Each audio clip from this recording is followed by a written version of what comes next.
Hello, welcome back. So I definitely lied in my last video. I said I was going to show clips of me planting all the plants that I bought and like explaining why I put them there and all of that fun stuff. However, an unseasonably and ridiculously awful heat wave has hit the majority of the United States. I'm sure the two people who are watching this video are completely aware of that because it's just all of us. We're in Northeast Arkansas have been in temperatures over 100, 102, and like just full humidity. So heat index has been like 115 plus. And so I didn't plant anything until like 8:30 p.m. I was out here digging holes and planting stuff at like 8-9 p.m. when it's almost dark because I just couldn't stand to be outside otherwise. So I didn't film any of it. Today is the first like decent day temperature wise that I have actually been able to be outside in the daylight. So I'm gonna do just a quick little tour of some of the shrubs that we've planted. Yeah, I'm just going to show you a couple things and go from there. Before I get into the plants that I've recently planted, I did want to show a few of the plants that I just purchased. I ordered these online from the Proven Winners website. Both of these came really quickly, and I was super worried that they would look bad because it's been so hot, but they showed up looking really great. I paid with shipping and everything $100 for both of these, so about 50 bucks a piece. And I was super inspired by Laura from Garden Answers recent plant tour or recent garden tour. She had these At Last roses and they were in full bloom. And like I said before, I've gotten the rose bug, and I think these are the last ones I'm going to plant because our Japanese beetles are starting to come out and eat the roses that I have, and so I want to make sure it's something I can manage and take care of responsibly before I start adding more roses to the garden. But I couldn't resist. These were just so pretty in her video, but they're super prolific from what I can tell, and I really love this like peachy orange color. I don't have a lot of plants in my garden that are this color, so I wanted to add those. And then this was something that I've wanted for years, and I figured, oh, I'm making an order. Let me just order this while I'm on their site. This is the Pearl Glam Beauty Berry, and it's a really pretty shrub. I want to plant this along the front of the house, but I got it because of the berries. Just look at this. I cannot wait to see those berries, and I can tell that they're already starting to form. I don't know if you can see that on camera. Let me try and focus here.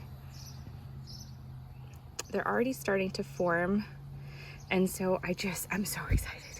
But these get, I think, 4 to 5 feet tall and wide. Yeah, 4 to 5 feet tall and wide, and they are a zone 5 through 8. I'm a zone 7A, 7B, depending on what website you're on. So I definitely wanted to get these. So this is the back of the house that I was talking about. This is our little patio area, and I'm about to turn all of this into a garden bed. I want to put like a small little pond right here because I want a water feature. I love the sound. It's so relaxing to me. And since I cannot afford nor want to deal with a huge pond in the back of my property, that's my solution for now. My plan as of right now is to put a big trellis, and I want to have some climbing either roses or clematis or something that's going to be bright. We're going to have the house painted next year like a dark blue color, so I want something that's bright and that will pop. And then I want to plant that beauty berry here. This is my office, and so it'll probably just peek up a little bit over the bottom of the window, and I think it'll be something really pretty to look at, and have nice taller shrubs along the back here, but nothing that covers the window. So that's where that beauty berry is gonna go. This is the busy road, and so I really want to put some larger shrubs and perennials back here for privacy and just make a bit of a screen. I really hope that it drowns out some of the sound, because right now when cars drive by, it echoes off of our neighbor's house and just like bounces into our backyard, and it's so loud and obnoxious. So this is where I've like put a lot of my focus aside from my little fairy garden. I planted a couple sunflowers. Monty accidentally took a couple out with the trimmer, but a lot of them are coming up really nicely. They're forming buds right now, so I'm really excited to see what those look like. I have some coral At Last roses here, and then if you come over here, this is where I planted that Brandywine viburnum. I think it's going to get really large and shield, at least, you know, while it's in a leafed up situation. But I love this in this spot right here, and from our patio it's gonna block out the view of our neighbor's like trailer and you know, the ugly stuff on the side of the house. Here I planted another Rose of Sharon, which I want to limb up into a tree form like the other one on the other side of the house, so I have 3 now. I bought some more seeds to direct sow, and I'm probably going to put those out in the next couple of days and then mark them. That way he doesn't accidentally take them out. Here is the 9 bark, the Tiny Wine 9 bark. This is a, oh my God, what is this called? A hardy hibiscus. Big, beautiful white flowers. This really struggled in the beginning. Every day I would come out here and it was just like drooping. It looked like it was dying, but it's acclimated well. I don't need to water this thing every day now, and it does pretty well. Something is eating the leaves out here. I'm honestly not surprised though. We have a mole problem, as I've said, and that's caused by the amount of grubs that we have, which are baby Japanese beetles. So I'm assuming they're starting to hatch and eat up all my plants. So I've got to figure out something to do to take care of that. I have a dead evergreen over here. Here I've planted a crepe myrtle. It's got red flowers and the really dark purple foliage. I think it's really pretty. I don't like red flowers, but my boyfriend does, so this was kind of for him. And then over here I have an evergreen. This I'm hoping fills in, and then I won't be able to see the AC unit, so that'll be nice. And then this is a Weigela.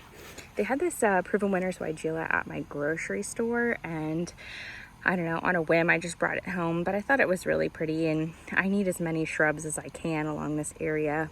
I want to plant like a larger Laura petalum over here and just start like getting my screen going for privacy, since this fence is, you know, very exposed feeling all the time. And then down here I have that Rose of Sharon I talked about in the last video. It's struggling a bit. I've put an umbrella out here on some of the harsher days, but I've got a lot of leaf droop. I think it's having some sort of chlorosis issue because the leaves are really yellow, and it's, I don't know, it's not doing well. So I'm gonna have to figure something out and figure out what's going wrong, because I love this and I'm so excited for this to get bigger. I've really enjoyed being out here at night. We cleaned up the ground really well, so I feel comfortable walking out here and I'm not getting attacked by like spiders and snakes. But we have seen a ton of wildlife. We've got a snake. I think it's a chicken snake. It's a little bit on the smaller side, so I'm not afraid of him. He lives up by the house. I named him Curtis. But he minds his own business and he eats the frogs, and I'm actually terrified of frogs, so I'm just gonna leave him and hope that he keeps the frog population down, because I mean, the amount of frogs here is insane. I stick my hand into a garden bed and just like 10 frogs jump out at me, and that's not an exaggeration. So I've also had quite a few large turtles. One of them dug a nest and was laying eggs on our in the lawn part, and I'm so excited. I'm gonna be like a turtle grandma. I marked the spot where she dug her nest, that way we don't accidentally mow over it, and then I'm just gonna leave it be. I'm gonna keep an eye on it. I've tried to do research to figure out when they're gonna hatch, but it's like very conflicting information, so I'm just gonna keep an eye on it. And you know, I want to make sure that the baby turtles aren't out here like crawling away from the nest the day we mow the lawn, because that would be really bad and really devastating. So I'm just going to check the nest every so often and kind of go from there. But I've loved being out here in the evenings because we have so many lightning bugs. It's so fun just to walk back here through the wood part or the woods and just see the lightning bugs. It's so magical. It makes me feel like a kid again. So I've just really enjoyed that. And it's the only time I can be outside and not feel like I'm melting.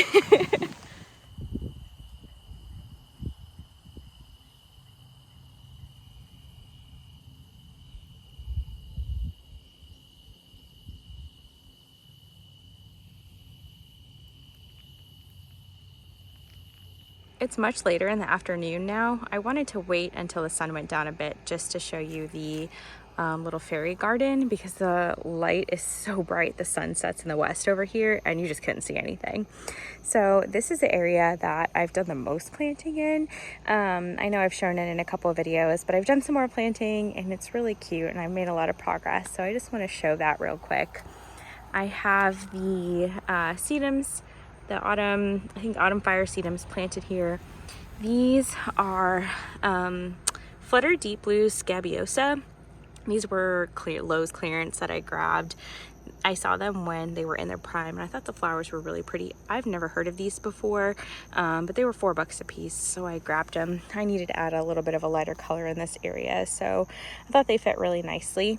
I've got the daylily here. These are the echinacea plants.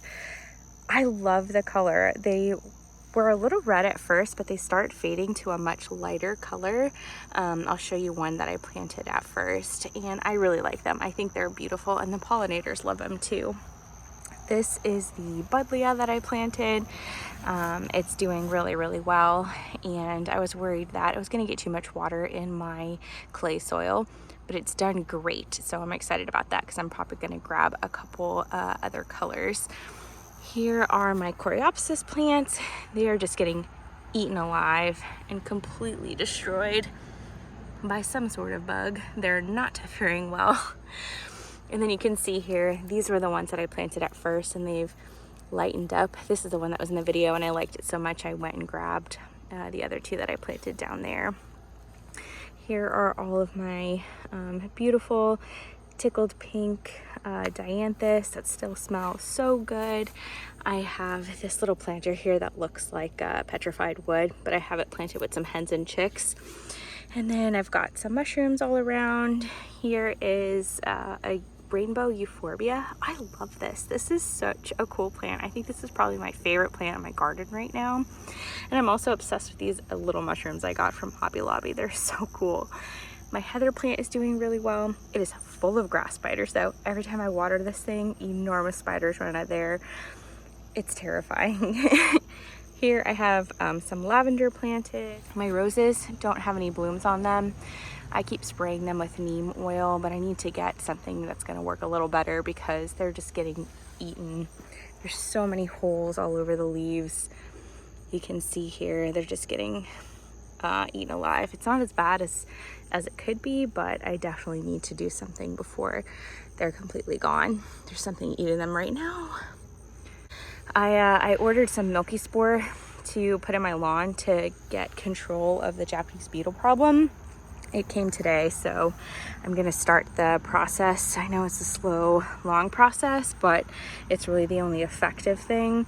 With as big of a lawn we have, I know it's gonna be really expensive, so I'm just gonna do it part by part every couple of months and pray to the garden gods that I can get it under control. I know it's bad because every time I dig a hole, it's just full of grubs. So these are gladiolus bulbs.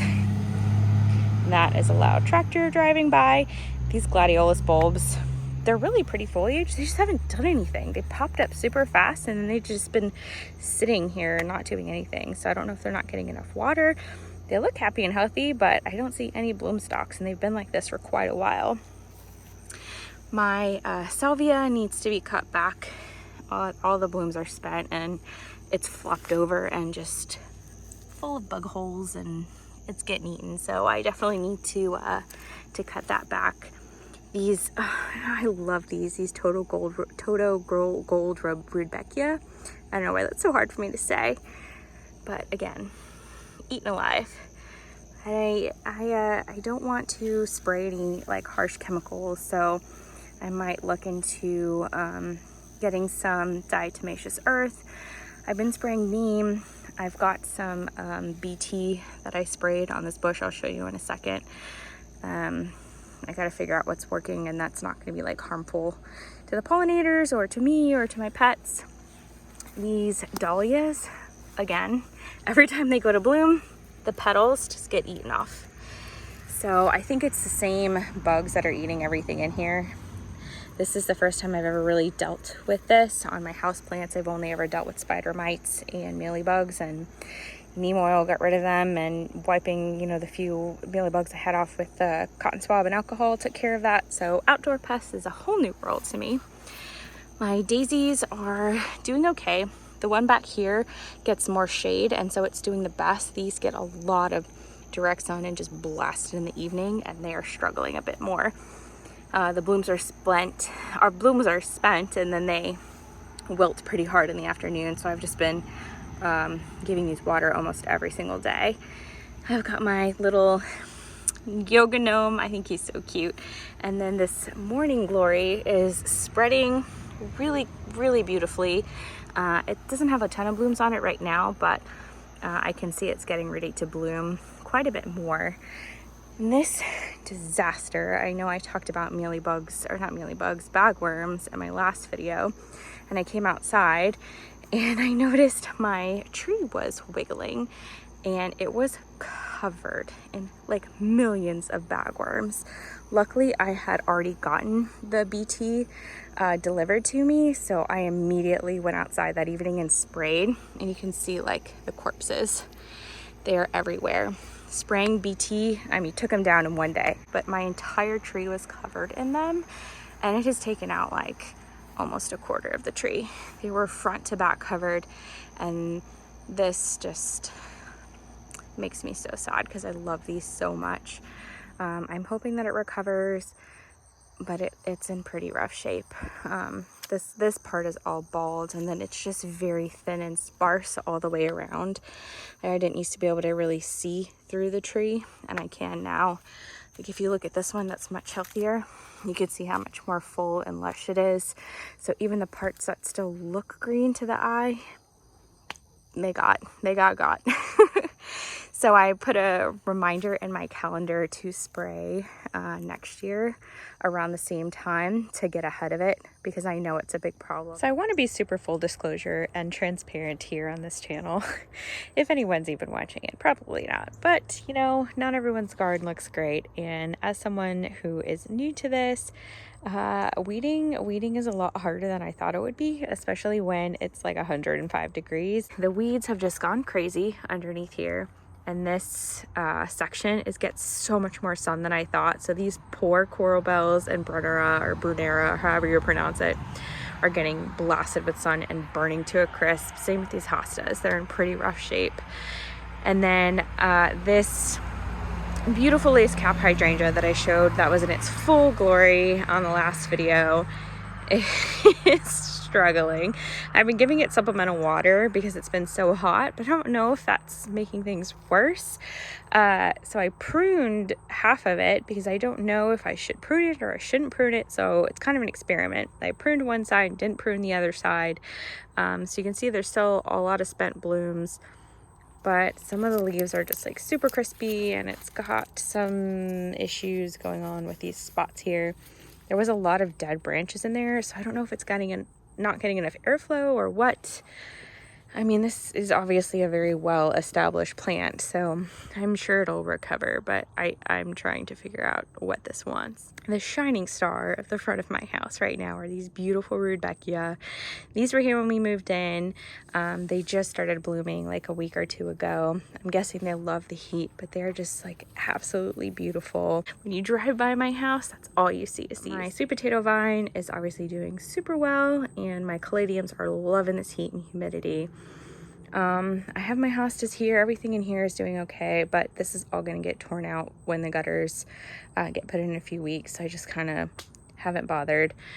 My ferns are doing great. I've been watering them. They've been loving the heat and humidity, and this is north facing, so they don't get any direct sun. And this is like so embarrassing. So my elephant ears are happy, but everything else looks pretty terrible, and it's just absolutely full of weeds. So I had torn all these weeds out when we first moved in, and then I just sort of gave up knowing that we're gonna have to dig like French drains, and they're gonna have to dig holes for gutters, and so I just said screw it. This hosta is getting burnt to a crisp. These are doing okay, and then this coleus, I don't know, it's okay, it's happy I guess, but it just looks sad and pitiful by itself, surrounded by all these awful weeds. This coleus, again, way too much sun here, but it's surviving. My, oh my God, I cannot remember the name of this plant. I do this every single time. I made a joke about it in my last video. Brain fart plant, it's gone. I mean, it's got like a couple leaves left. I'm going to try and transplant it somewhere that doesn't get so much sun in the fall. And then Persian shield, it's alive, but it's getting sun bleached. And then I just haven't even touched that side. Rough. It's really rough. But the front looks cute, right?